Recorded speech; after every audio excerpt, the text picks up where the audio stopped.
What are you passionate about? You might want to give an answer like sharing the gospel, or building the kingdom, or loving God and neighbour, and that's fine. Top marks to you. But at the risk of being harsh, those answers are a bit generic, aren't they? A bit broad.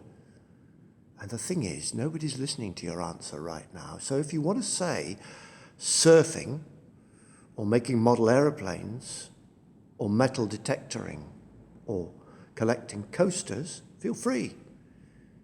You might be surprised by what comes out, especially if it's unfiltered. And perhaps your passion, honestly expressed, can intersect with your faith in ways that are creative and hopeful. What's that? Oh, you want me to go first?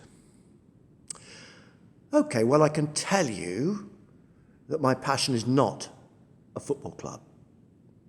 My 16 and 19-year-old sons tease me mercilessly about my nailing my colours to the mast of whichever team is doing best at the moment, while they cling grimly to their allegiances to Manchester United and Arsenal. So it was Liverpool last season for me, but I may have to let them go. Of course, for many people, nothing evokes more passion than following their team, or their political party, or their musical idol. But I suppose one passion for me is in a way the opposite of this kind of passionate tribal identity. The thing that moves me most is when individuals or groups of people are reconciled, when boundaries are overcome by true fellow feeling, when Everton fans paid tribute to those who died at Hillsborough, when oppressors and oppressed met in South Africa and forgiveness changed them both, when Israeli and Palestinian musicians come together to make harmony real and audible. When these things happen, something in me stirs deep down, and I have a sense of joy, because this is how it should be, and also a sense of sorrow, because so often it isn't. Perhaps for all of us, this past year has brought times when we've recognized this soul-stirring power of human solidarity, as well as the soul-destroying reality of division and inequality. Maybe we've all understood a bit better that we must reach out to each other, ignoring our differences and disagreements, because it's so clear that they matter less than what we have in common, our beautiful, fragile humanity. And in knowing this, we will be drawing a little closer to the passion in God's heart, which we see in Jesus, the man on the cross. In today's gospel reading, Jesus, preparing those around him for his death, says, "When I am lifted up from the earth, I will draw all people to myself." Not some of the people, not just the people like me or the people I like, not just the people who are good and have the certificate to show it, but all people. No ifs and buts, all people. To expand on these few words of Jesus, he dies to bring people to him and to bring them together. And in this great attraction, which we long to see for ourselves and for everyone, there is no room for me first.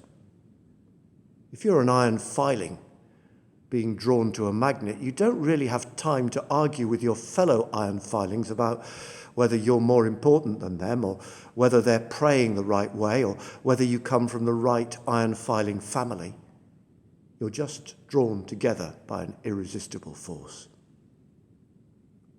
Of course, we are more than iron filings, and resist we often do, but we believe and hope that the magnetic force of God's love will in the end prevail, and will bring us to that state of being with God, where all that divides us is gone as if it had never existed, and we know ourselves as equally beloved children.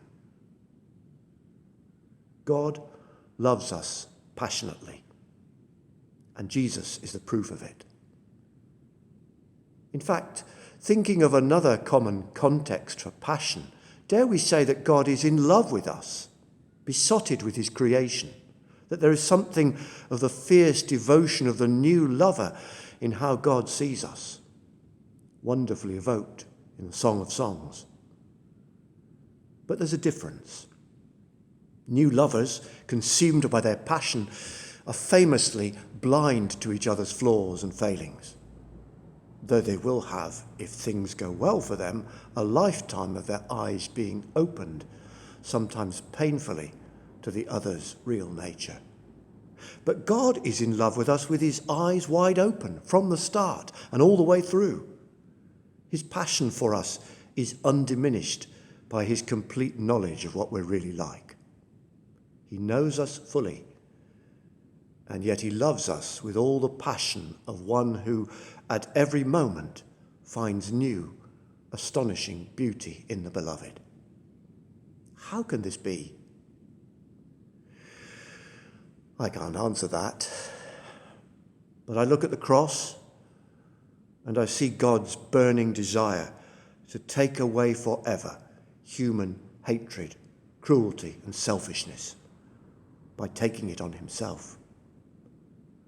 And I see the same burning desire to bring us together and hold us together, obliterating division and discrimination by the force of a love which says, "You are all mine. When I'm lifted up, I will draw all people to myself." Like you, of course, I have my private passions. I love being pretty much anywhere on the west coast of Scotland, or pretty much anywhere in Italy. I get excited by the blackcaps singing in a bush at the bottom of the garden and the echoing song from 30 yards away of a mate or a rival. I go slightly mad whenever England are playing cricket against Australia. But on a bigger scale, the thing I really long for with a passion is an end to the tragic absurdity of men hating women just because they're women, and all the analogous hatreds based on race or religion or class. Hatreds which are always fear of the other, disguised as a show of strength. When will we get the message, really get the message, and live by it, that with God there is no other, there are no others? In Jesus Christ, who died and who defeated death, we are all loved as who we are, and then called to live out that love in how we treat one another. In the words of Joe Cox, we have far more in common than that which divides us. That far more is the passionate love of God for all creatures, even you, even me.